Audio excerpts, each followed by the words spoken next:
नमस्कार, welcome to my new blog भन्दा पनि धेरै टाइम भयो मैले चाहिँ ब्लग युट्युबमा नलगाएको। अहिले चाहिँ म यता डिम्न आएको थिएँ नानाहरूसँग सङ्घसभाबाट। यहाँ यो गुफा पोखरी आइपुग्यौँ। हामी चाहिँ खास गरी पाथी भएर गएको, त्यही भएको कारणले एउटा सानो मिठो राम्रो तपाईहरुलाई मनपर्ने खालको ब्लग बनाऊ भनेर कोसिस गरेको। अब कस्तो हुन्छ के हुन्छ, अब धेरै समयपछि लगभग 6-7-8 महिना पछाडि म यो भिडियो चाहिँ युट्युबमा लगाउँदैछु। तपाईहरुले हेरिदिनु होला अनि साथ सपोर्ट गरिदिनु होला। कस्तो लाग्छ त्यो तपाईहरुले चाहिँ के अरे कमेन्ट गरिदिनु होला हैन, लाइक शेयर गरिदिनु होला। यहाँ आएर बनाउनुको कारण चाहिँ उहाँ मलाई अलिक गाह्रो भइराखेको थियो। बिहान फेरि हामी 5:30 बजे हिँड्यौँ अँधेरोमै, त्यही भएर गाडीमा पनि फेरि निद्दाउँदै आएँ। फेरि यहाँ खिच्दिनु हुने चाहिँ उहाँ नै हो, हाम्रो सवारी चालक हाम्रो भाइ। उहाँले नै यहाँ मेरो यो खिच्दिँदै हुनुहुन्छ मेरो यो भिडियो। अब उहाँलाई मैले यहाँ क्यामेराम्यान बनाएर तपाईहरुमा चाहिँ यहाँको अलिअलि सबैतिरको थोरै भागहरू चाहिँ देखाउने कोसिस गर्छु। अहिलेलाई यति नै। यो चाहिँ मुडी शनिसरे बजार भन्दो रहेछ गाइज। अनि यो चाहिँ हामी हिँड्ने हाम्रो यात्राको लागि, हामीलाई सफल तरिकाले यात्रा गराउनको लागि आएको बोलेरो हो। यहाँ हाम्रो नानीहरू छ। यस मुडी शनिसरे बजार चाहिँ एकदम राम्रै रहेछ यतिको। हजुरहरूलाई कस्तो लाग्यो?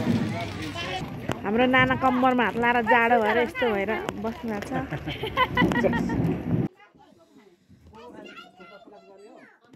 मुडी शनिसरेको थुक्पा चाहिँ एकदम दामी रहेछ साथीहरू। भाइ एउटा थुक्पा एउटा थपौ।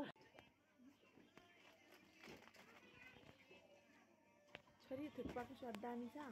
थुक्पाको स्वाद दामी छ। दामी छ भाइ। एकदम बेना थुक्पाको स्वाद दामी छ। एकदम सोचे जस्तो खोजे जस्तो रोजे जस्तो थुक्पा खाना चाहिँ यहाँ आऊ मलाई म यता। प्रिन्सा यता पेरिसा अनि यहाँ छु म अनि यहाँ छ परी। ओ पछाडि हाम्रो प्रतिमा, यता हुनुहुन्छ हाम्रो मम्मी प्रतिमा चाहिँ देखेन, कहाँ छ? देखियो खोइ उठ त। हेलो एप्पलले एउटा भनेको मैले। हाम्रो यात्रा चाहिँ अब जारी हुँदैछ। हेलो साथीहरू, हामी अहिले तिनजुरे आइपुगेको छौँ। अब यहाँ तिनजुरे आइपुग्यौँ अहिले भर्खर। हामी चाहिँ यहाँ हामीले एकछिन भए पनि हाम्रो यो यात्रामा लाने हाम्रो साधनलाई यहाँ रोकेर हामी यहाँको भ्यूहरू यसो खिच्नको लागि यो तिनजुरे चाहिँ यो चाहिँ यस्तो दामी रहेछ। हामी माथि चढ्दैनौँ किनभने हामी यहाँ पाथी भएर गएको, हामीलाई टाइम लाग्छ। यहाँको सट्ट भ्यूहरू चाहिँ मैले देखाएँ एक सोरो तपाईहरुलाई। यस्तो दामी रहेछ। यहाँबाट टक्क यहाँबाट निस्केर जाने अनि ठाडो यस्तो रहेछ। पारीको यस्तो छ भ्यूहरू, राम्रो छ। यहाँ भेना हाम्रो भाइ हाम्रो मम्मी हुनुहुन्छ अनि यहाँ म छु। अब हामी चाहिँ बाटो लाग्यो है साथीहरू तिनजुरेबाट। यहाँ यसो एकछिन रोकेर भ्यूहरू हेऱ्यौँ, फोटो खिच्यौँ 1-2वटा अनि बाटो लाग्यौँ। साह्रो रमाइलो ठाउँ थियो। अब सबै त तपाईहरुलाई मैले देखाउन सकिनँ। जाँदैछौँ। बाटोमा यति राम्रो भ्यू थियो कि म त कस्तो स्वर्गमै पुगे जस्तो महसुस भयो। हेर्नु न कस्तो राम्रो सुरिलो रुखहरू अनि त्यो कुना कान्दारा अनि त्यहाँको रुखहरू रमित एकदम लायकको थियो। तर के भन्छ यो म कच्ची रोड भएकोले चाहिँ म त्यति गाडीमा मातिनँ। यो पक्की रोड भएको भए त साथी हो म त मातेर भइसक्थेँ नि।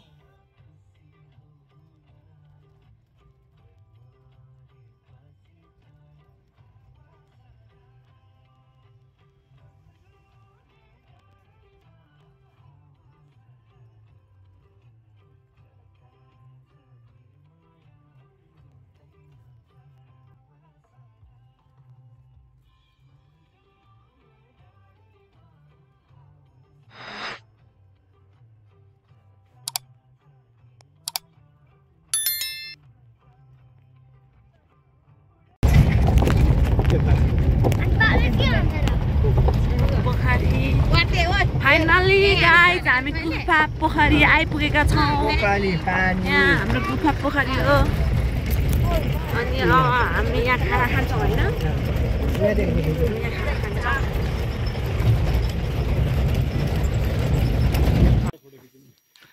ओके, हामी चाहिँ गुफा पोखरी एक फनको लाउन जाँदैछौँ। हेर्नु न, दुईजना बाँच्छन् परिहरू।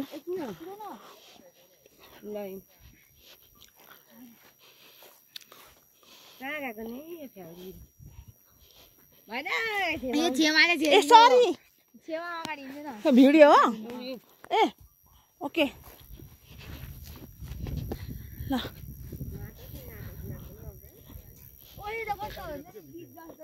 ठुलो छ रहेछ। ल गाइस, हाम्रो दिदी चाहिँ यहाँ फोटो खिच्नलाई एकदम तयारी अवस्थामा रेडी हुँदै हुनुहुन्छ। यो हाम्रो सङ्घ सभाको गुफा पोखरी भन्ने ठाउँ हो।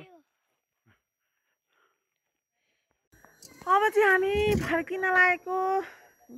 उता 15 मिनट डुलिसक्यौँ। भेनालाई नानीहरूले सताएर पर के किनिदिँदै हुनुहुन्छ यो पसलमा। नाना गाडीभित्र पसेर बसिसक्नुभयो। म पनि गाडीभित्र पसेर बस्छु है त। यो हामी अब कम्मरको पुल तरेर बाटो लाग्छौँ। नमस्ते। कम्मरको पुल हो यो, कम्मर नदी हो। कम्मर नदी, कम्मरको पुल। अब हामी उकालो लाग्छौँ होइन त? उकालो लाग्यो होइन, ओह्रालो ओह्रालो सिधै सिधै ओह्रालो जाँदैछौँ हामी। कम्मरदेखि सिधै उकालोको ओह्रालोको बाटो माथि ताप्लेजुङ अरे तल फेरि कि ठुलो फेरि। अब यहाँबाट हामी ठुलो फेदीसम्म तल्लो फेदीसम्म जान्छ गाडी। त्यसपछि माथिल्लो फेदीसम्म हामी हिँडेर जान्छौँ। फेदीदेखि माथिल्लो फेदीसम्म जाने हामीले यात्रा गरेको पनि देखाउने कुरा थियो, तर हामी साँझमा पुग्यौँ। तल्लो फेदीबाट माथिल्लो फेदीमा पुग्दाखेरि लेख लागेर एकदम सिकिस्त बिरामी भइसकेको थिएँ म। अनि म लगायत मसँग गएको मेरो परिवारहरूको पनि 2-4 जना। त्यही भएको कारणले गर्दाखेरि हामीले त्यो भिडियो चाहिँ खिच्न सकेनौँ। तलबाट आएको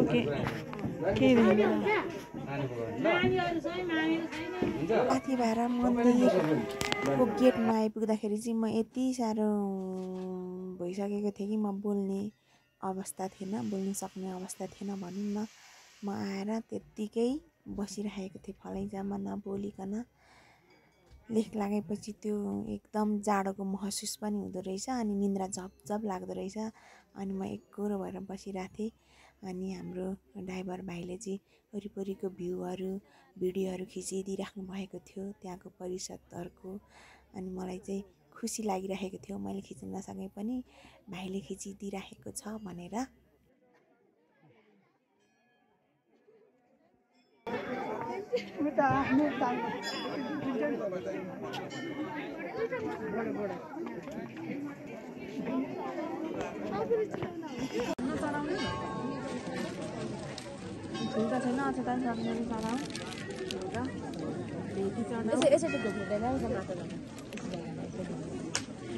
समाज दैल्या पर्सिमा समाज त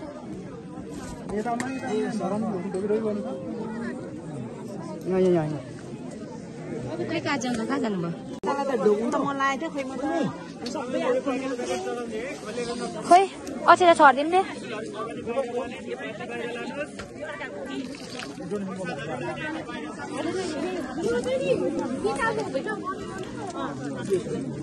उनीहरूको हारेर होगिम हौ।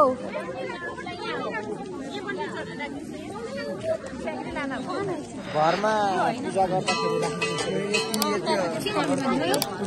यो के गर्नुपर्ने हो?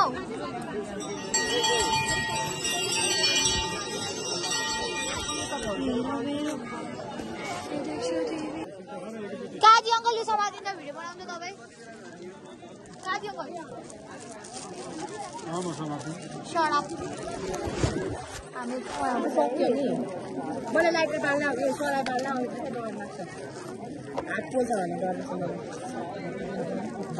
कतिवटा चिन्ता गर्छ नि यो बाहिरलाई राख्नु होला नि यति अब यही हो सबै उता त नगर्नु पर्दैन होइन गर्दा पनि भइहाल्छ त फोटो खिच्देऊ न मेरो फोटो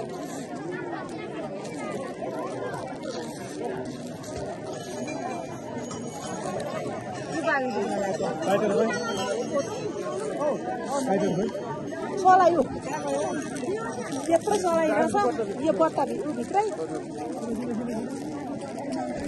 यो डर लाग्छ हो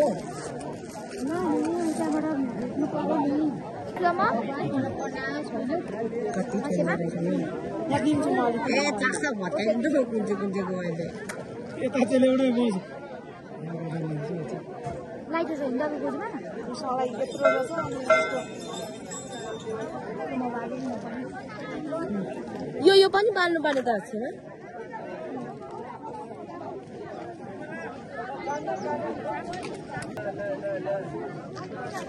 जे पछि को लाइटर बाल्नु लाउने कसो थाहा भयो खोइ खिजाएर हौ छोरी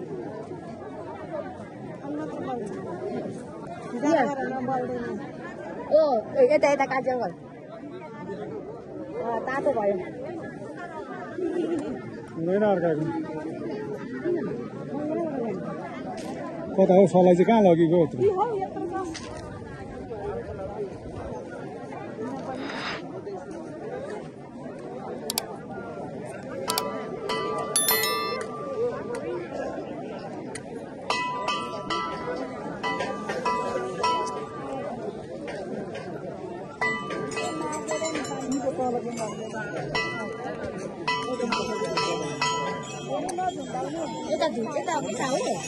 एकछिन यहाँ छेक नै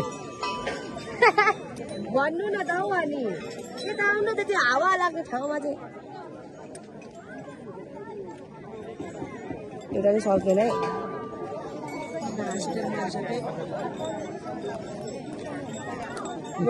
मेरो चाहिँ के अरे यो धुपियाँ सकिसक्यो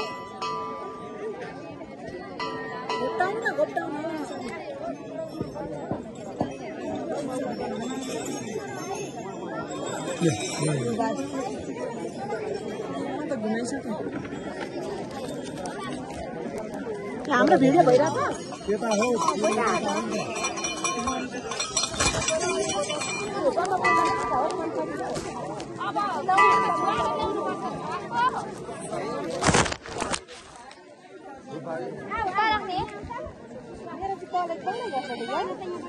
मोबाइल बोका मलाई मान्छे उताला सिँढी जानुपर्छ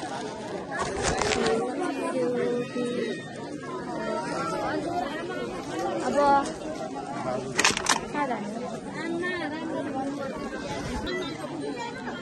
अब हामी यो कहाँ राख्ने यो कहाँ राख्ने अब एकछिन यो राखिहाल्छु म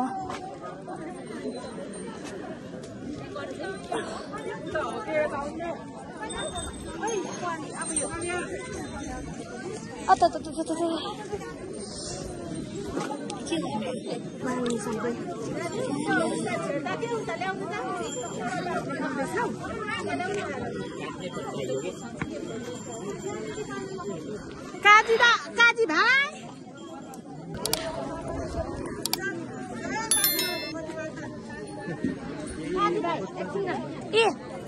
एउटाले बालौँ न यो सबैले बाल्नु पर्दैन त एउटाले बाल्ने कि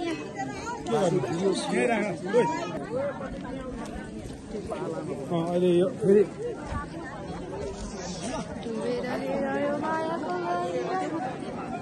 भिडियोमा के जान्छ र माता पाथै भाडाको दर्शन सकेर हामी चाहिँ गाइज यो अलिकति मास्तिर डाँडामा छौँ दर्शन गर्नु ल हाई के छ परी ल एकदम भोकाले मान्छेहरू स्ल्याक्कै भइसकेको अवस्था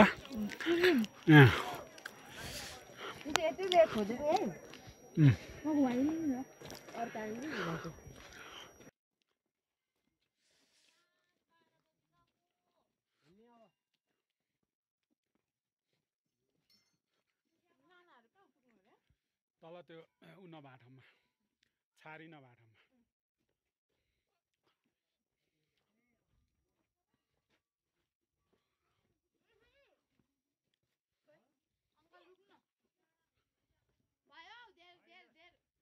यो देखाइदिउँ न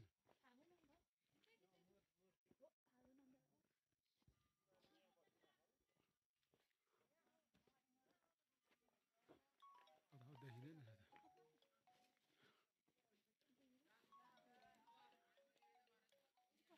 यो चाहिँ फागुनन्दको तपाईँको त नेट पो चल्यो त हामी चाहिँ मन्दिर परिसर सबै डुलिसकेर अनि अब फेरि ओह्रालो बाटो लाग्यो अनि त्यहाँ सबैजना आराम गरिराख्नु भएको थियो मैले चाहिँ उकालो आउँदाको महसुस गरेँ त्यहाँ मलाई कस्तो भएको थियो त्यस्तै भइराखेको होला सायद उहाँहरूलाई पनि उहाँहरू कोही मन्दिरबाट झर्दै हुनुहुन्थ्यो भने कोही उँभो आउँदै हुनुहुन्थ्यो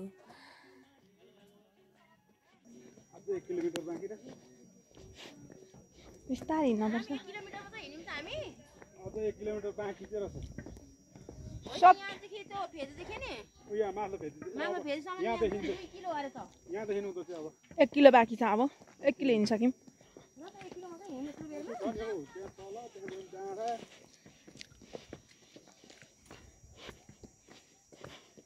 यस्तो छ हौ गाइज भ्यूहरू हिजो चाहिँ मातेकोले खिच्न पनि सकेन रात परो अहिले खिच्दैछु हाम्रो डन हेर्नु यहाँ अहिले त डन पर्दै हिँड्दै हुनुहुन्छ नि म चाहिँ यता आज त म पनि डनै छु यतिको